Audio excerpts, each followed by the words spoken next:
만약에 작년에 6월에 하메네이가 미국이 하메네이 죽였으면 이란 국민 32,000명 죽었겠습니까? 안 죽었잖아요. 작년 6월에는요. 트럼프도 하메네이 죽이기가 껄끄러웠을 거예요. 죽일 명분이 없으니까. 그런데 이제는 2026년 2월에는 하메네이를 죽일 명분이 생겼어요. 어떤 명분이냐? 하메네이는 자기네 나라 국민 32,000명을 죽인 놈이다.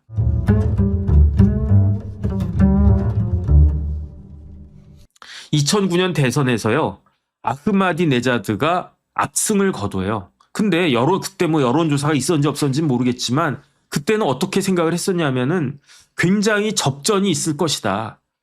라프산자니가 미는 무사비하고 하메네이가 미는 아흐마디네자드하고 둘 사이가 누가 대통령이 될지 삐까삐까 할 거다. 왜냐하면 2009년도만 해도 미국의 경제 제재 같은 게 계속 오래돼가지고 전쟁하느라고 5천억 달러 썼죠. 그 옛날 돈으로 어마어마하게 돈 썼으니까 경제 핍박인데 석유 팔아가지고 경제가 돌아가야 되는데 대이란 제재 계속되죠. 그러니까 그 이란 국민들이 지쳐가고 있는 거야. 그러니까 무사비 같은 개방파, 개혁파 이런 사람이 대통령이라 좀 했으면 좋겠어. 이런 생각을 하지 않았겠습니까? 그런데 아흐마디네자드는 하메네이랑 똑같이 무슨 소리야? 우리는 그냥 반미야. 그다음에 우리는 지금 이슬람 지켜야 돼. 정통 히잡 쓰고 다녀야 돼. 이러고 있으니까 이제는 지겹다 그랬는데 뚜껑을 딱 열어보니까 무사비에 비해서 아흐마디네자드가 완전히 압승한 거예요. 그러니까 이때 나왔던 이야기가 뭐냐? 이때 나왔던 이야기가 부정선거 이야기가 이때 이란에서 또 나온 거예요. 이란에서 이때 부정선거다 그래가지고 어떻게 됐느냐? 엄청난 시위가 일어났대요. 그걸 뭐라고 하냐면 녹색혁명이에요. 제가 이란에 대해서 혁명 벌써 3번 이야기했습니다. 처음에 백색혁명 팔라비, 그 다음에 이슬람혁명 호메이니, 그 다음에 녹색혁명 이건 라프산자니. 근데 어떻게 됐습니까? 그냥 진압이 된 거죠. 하메네이가 그냥 다 진압해버려가지고 어떻게 됐느냐. 라프산자니의 딸 체포가 됐고요. 그 다음에 그때부터 라프산자니는 완전히 아웃이 됐습니다. 완전히 아웃이 됐는데 그래도 미련을 버리지 못하고 라프산자니가 그때 다시 그냥 라프산자니가 1934년생이네. 1934년생이니까 하메네이보다 5살이나 위에요. 그러면 2013년에 1934년생 라프산자니가 79살이었는데 이때 대선 출마를 하려고 그래요. 이거 무사비 가지고 안 되는구나. 야, 내가 다시 또 대통령 해야 되겠다. 해가지고 라프산자니가 출마를 했는데 아예 피선거권 자격이 박탈됐어요. 왜 박탈됐느냐? 나이가 많다고. 누가 박탈했느냐?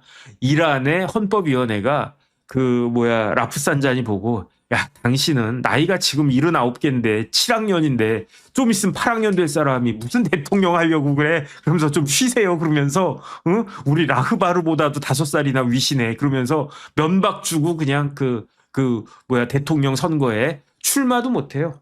자격 박탈이에요. 이유는 딱 하나. 나이가 많다. 나이가 많은 뇌가 어떻게 된다. 그분 아직도 그냥 쌩쌩하신 것 같은데. 이런 일이 있는 거예요. 이런 일이. 그렇게 따지면 누구야? 바이든 몇 살 때 대통령 됐습니까? 트럼프 나이가 몇 살입니까? 그러니까 라프산자니는 억울한 거지. 79세면 한창 때 아니야? 이렇게 생각할 수도 있는데. 그러다가 라프산자니가 죽어요. 언제 죽냐면 2017년 1월에 수영장에서 죽어요. 왜 죽냐면 심장마비로 죽어요.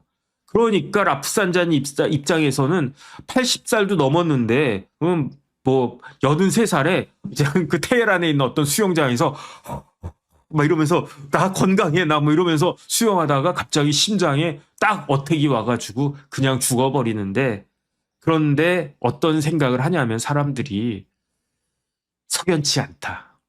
라프산자니가 저렇게 죽은 게 저 같은 사람도 심장마비 올 수 있죠. 저도 이렇게 작은 나이 아니지 않습니까? 라프산자니가 80대였는데 심장마비 충분히 올 수 있어요. 그럼에도 불구하고 이란 국민들은 진짜로 심장마비로 죽었나?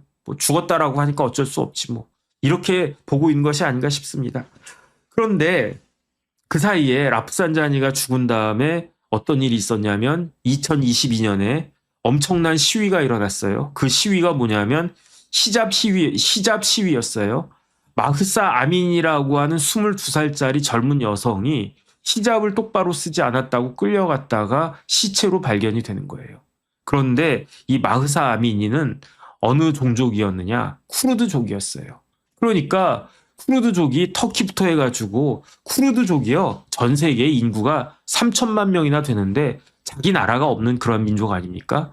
쿠르드족 아미니가 그렇게 죽으니까 나라 없는 서름이다 해가지고 그 다음에 이란 사람들이 야 히잡 똑바로 안 썼다고 해서 사람이 죽는 게 말이 되느냐? 이러면서 전국적인 히잡 봉기가 2022년에 있었는데 그것도 하메네이가 그냥 진압을 갖다가 해버리고 그러다가 결정적으로 어떤 일이 있었냐면 2024년이 됐어요. 재작년에. 어떤 일이 있었습니까?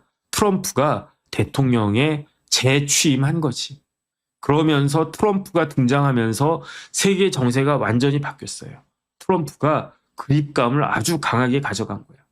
그러면서 이란에 대한 제재가 아주 더 강해지기 시작했습니다. 그래서 어떻게 됐습니까? 제재가 강해지니까 그 리알화, 이란의 화폐가 리알인데 리알화 가치가 폭락을 하고 리알화 가치가 폭락하니까 뭐 이란에서 만들어내는 게 뭐가 있겠습니까? 석유 팔아서 그냥 하루 벌어 하루 먹는 그런 나라인데. 그러니까 수입 물가가 엄청나게 폭등하는 거예요. 국민들이 못 살겠다. 못 살겠다 갈아보자 이런 거 아니었겠습니까? 그 와중에 뭐 이런저런 일들이 딱 있었던 건데 아까 제가 그 모두에 말씀드린 것처럼 뭐라고 이야기했냐면 2024년 그냥 그럭저럭 지나갔어요.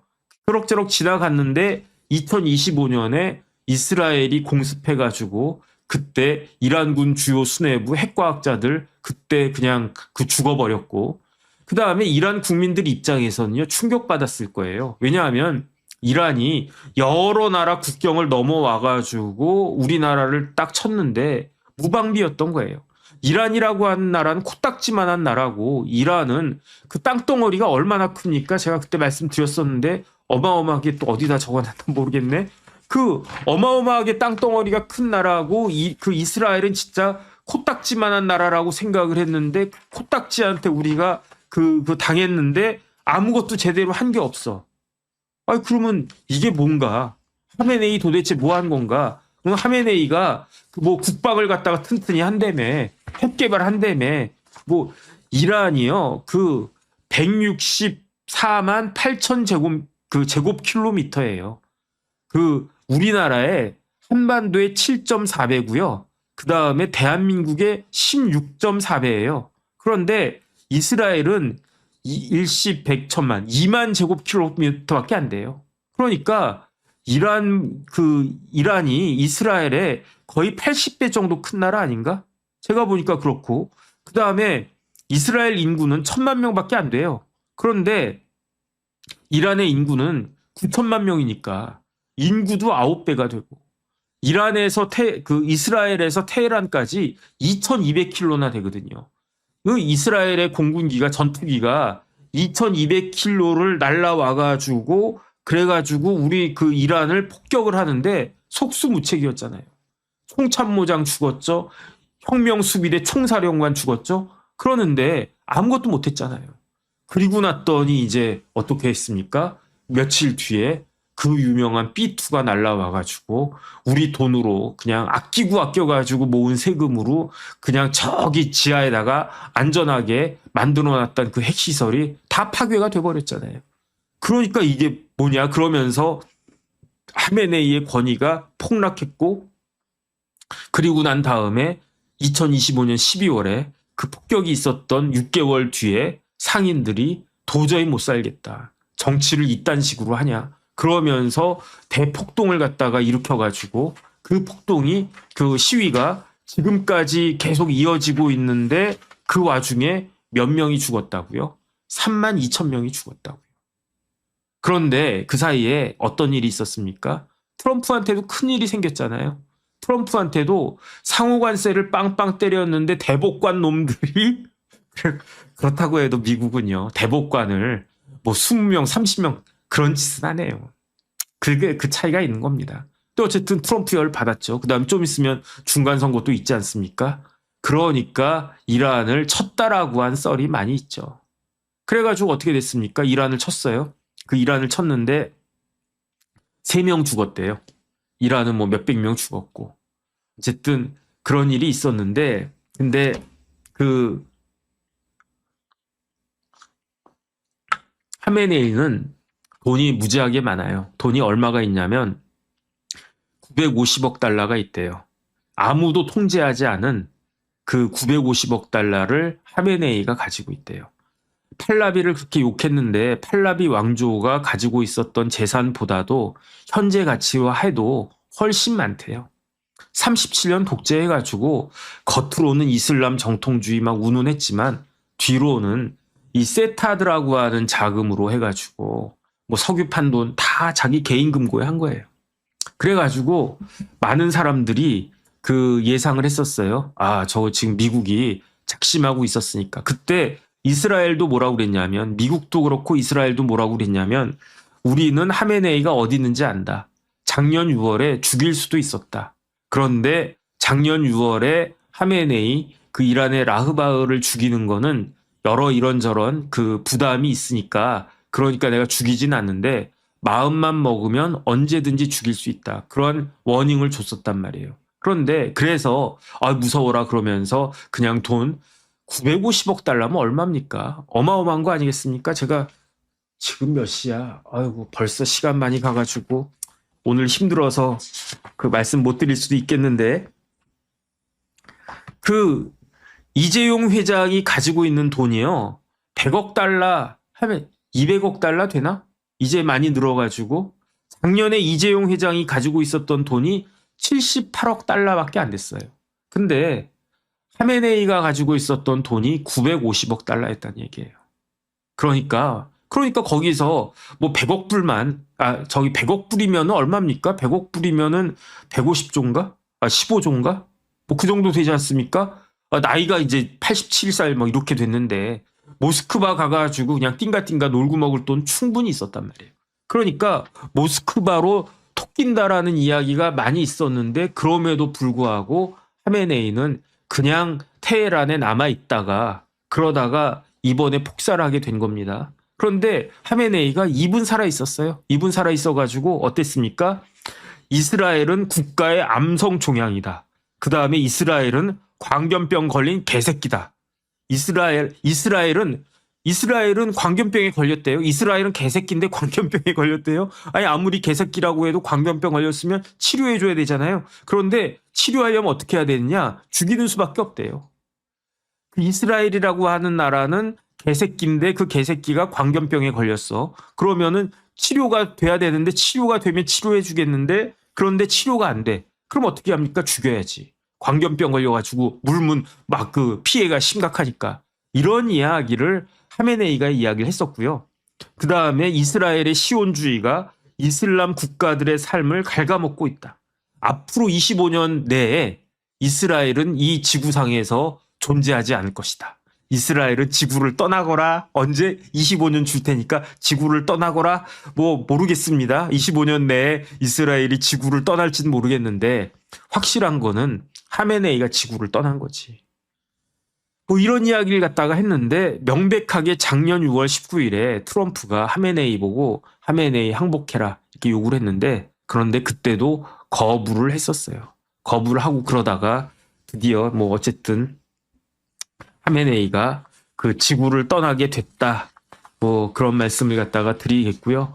그 다음에 그 마지막으로 간단하게만 말씀드리고 오늘은 정리를 해야 되겠네요. 왜냐하면 벌써 1시간 반이 지나가지고 제가 힘들어가지고 목도 타고 그래가지고 점심도 안 먹었는데, 그래서 원래 오늘 뭐 중심 얘기는 내일 하겠습니다. 뭐 내일 뭐 특별한 거 없으면. 마지막으로 한 가지만 말씀드리고 끝내면은 지금 하메네이가 저렇게 죽는 모습을 보고 간이 그냥 벌렁벌렁벌렁 이렇게 심장이 떨릴 사람은 누구겠습니까? 제가 봤을 때는요, 김정은의 심장은 그냥 벌벌벌벌 떨릴 거예요. 근데 미국이 그 김정은을 이렇게 그 참수 계획을 실행할 가능성은 저는 없다고 봐요. 왜 없다고 보냐면, 왜냐하면 서울하고 그 평양하고 너무 가까우니까. 휴전선하고 서울은 너무 가까우니까. 그 다음에 서울에는, 테헤란에는 누가 살고 있습니까? 테헤란에는 이란 사람밖에 없잖아요. 뭐 거기 여행 간 사람들이 몇 명이나 됐겠습니까? 그 다음에 지금 이란 사람들 말고 이렇게 그 죽은 사람들이 몇 명 있는데, 미군 말고도 중동에 뭐 여기 뭐 두바이나 어디나, 그거는 이란이 보복 공격을 감행해가지고 뭐 두바이나 어디나 이런 데에서 사망자가 발생했대요. 근데 우리나라랑 북한은 어떠냐면, 저기 휴전선에서 여기까지 그 서울까지 한 30몇 킬로밖에 안 되거든요. 그 다음에 뭐 그 여기서 뭐 장사정포를 갖다가 막 쏜다든지 그런 일이 벌어지게 되면 서울이 진짜 불바다가 될 수도 있잖아요. 근데 중요한 거는, 서울에 우리나라 사람들만 있습니까? 미국 사람도 엄청나게 많고요. 그 다음에 중국 사람도 많고요. 일본 사람도 많고 유럽 사람도 많고, 그러니까 마음만 먹으면 언제든지 그 김정은을 그 뭐 폭사시킬 수도 있고, 그 다음에 주한미군에서 비행기 뜨면 뭐 헬기 뜨면 뭐 김정은 잡아오는 거, 생포하는 거 일도 아니죠. 미국 입장에서는. 그런데 그랬다가 굉장히 부작용이 클 수 있으니까, 그러니까 어쨌든 트럼프 입장에서는 그 이런 여러 가지 일들이 마두로 잡아가고 그 다음에 하메네이 이렇게 죽여버리고 이런 것들이 여러 그 뭐 이란이나 뭐 그런 데만 그 보낸 시그널이 아니고, 여러 미국에 반대하는 그러한 쪽에다가 뭐 푸틴부터 시작해가지고 시진핑도 마찬가지고 거기에 대한 워닝이라고 저는 생각을 하거든요. 하지만은 그 북한은 굉장히 그 남한하고 뭐 지리적이나 여러 가지로 민감하기 때문에, 그렇기 때문에 뭐 당분간 뭐 앞으로도 그런 일은 없지 않을까 하는 게, 뭐 제가 전문가는 아니지만 제 그냥 상식적인 생각이고요. 그런데 사실은 왜 그 트럼프가 하메네이를 이렇게 그 폭사시켰을까요? 그래가지고 하메네이 폭사로 인해가지고 가장 곤경에 처한 사람은 누구일까요? 제가 봤을 때는요, 시진핑이라고 생각합니다. 베네수엘라도 그렇고 중국도 그렇고 그 이란도 그렇고 공통점이 있어요. 세계에서 석유가 제일 많은 나라가 베네수엘라고요. 4등이 이란이거든요. 그런데 더 중요한 건 뭐냐면, 매장량 이런 게 중요한 게 아니에요. 더 중요한 건 뭐냐면, 세계에서 그 베네수엘라와 이란의 석유를 제일 많이 수입해 주는 나라가 어느 나라냐? 그게 중국이었단 말이죠. 중국의 그 베네수엘라 석유의 거의 대부분이 중국에서 수입해 주고 있고요. 그 다음에 이란에서 생산되는 그 석유의 80% 이상을 중국이 사주고 있단 말이에요.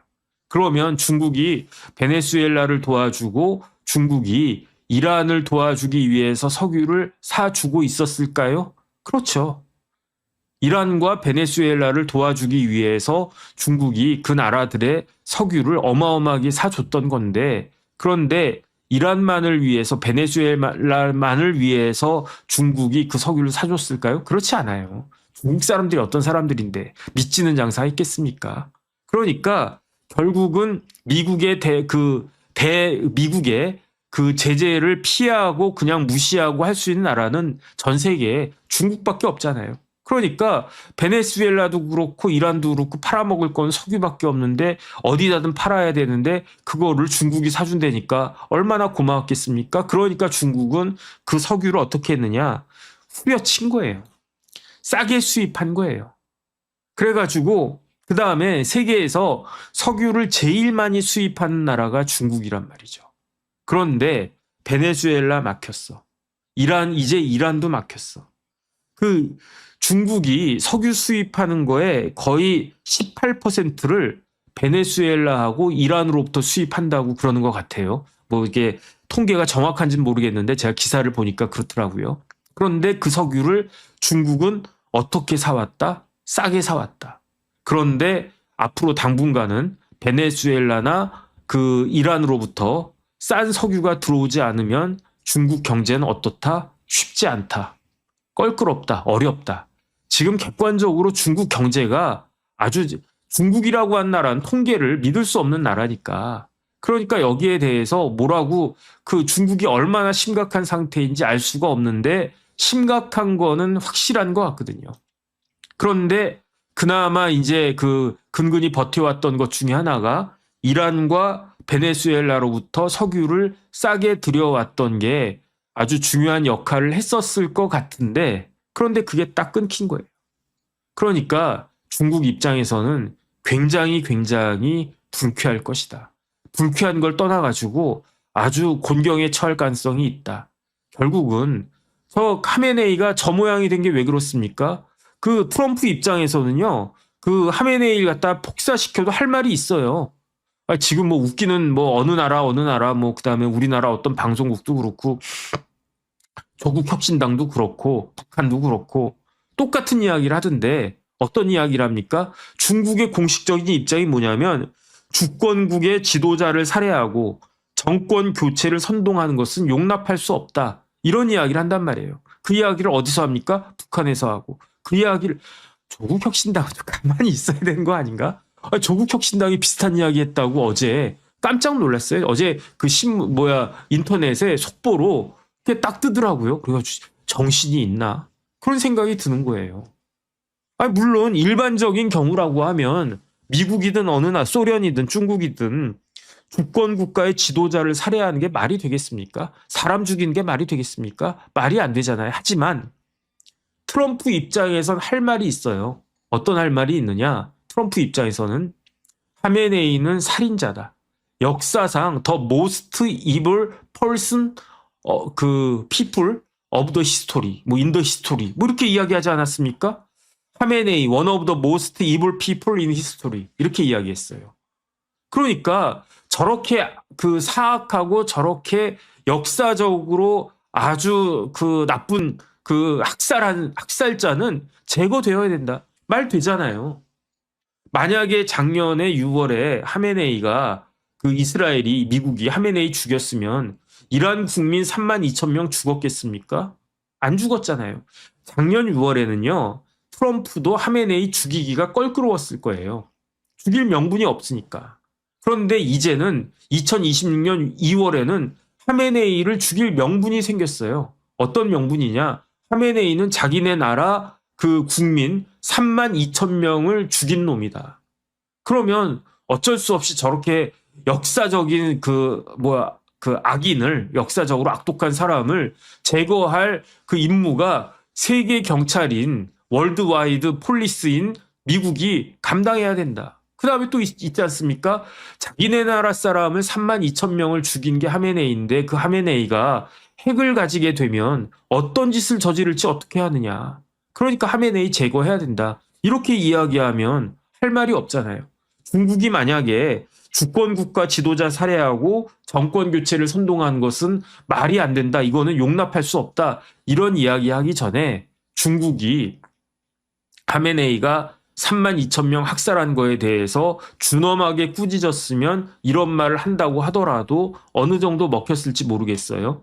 조국 혁신당이 32,000명 학살한 하메네이에 대해서 따끔한 소리를 한마디만 했었어도 이런 이야기 하는 게 그래 하메네이한테도 그랬으니까 뭐 이런 이야기 할 수 있을지 모르겠는데 그런데 그때는 이 뻥끗도 안 하고 있다가 지금에 와가지고 하메네이 죽이면 뭐 독재자를 갖다가 뭐 찬송한다는 이야기겠습니까?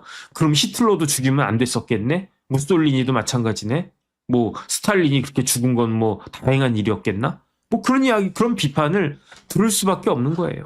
근데 제가 봤을 때도 트럼프가 하메네이를 그렇게 죽인 거는 뭐 단순히 뭐 이렇게 뭐 역사적인 사명감, 명분 이런 것만 있었던 건 아니겠죠. 이란 핵을 갖다가 없애는 게 필요하다 이런 것도 있었겠지만 기승전결해가지고 모든 의도는 모든 것들은 다 그 미국과 중국의 패권 경쟁으로 해석될 수밖에 없는 것이 아닌가.